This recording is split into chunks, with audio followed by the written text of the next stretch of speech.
Magical kung ilarawan ng ilan ang namataang celestial show na ito sa bahagi ng North America at Europe nitong May 11. Tinatawag itong Northern Lights o Aurora Borealis. Personal na nakita yan ng kababayan natin sa Canada na si CJ Dalawampo. Talagang namangha po ako doon sa nakita kong yun. Solid po yung experience. Sobrang ganda po niya. Ang galing nga po ni Lord kasi 3 months pa lang ako dito sa Canada. Nakita ko na agad siya kasi yung iba 10 years, 3 years, ang tagal na po dito, first time lang din po nakita. Ayon pa sa kanya, isa ito sa mga bagay na natupad sa kanyang bucket list.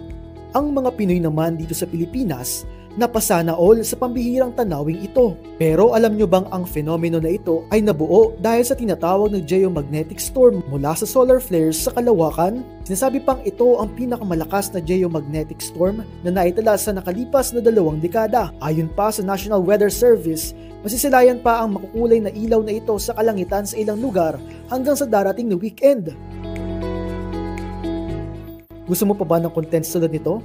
Mag-subscribe at i-follow lang ang social media pages ng News 5. Ako si Louie Orhino, News 5 Digital.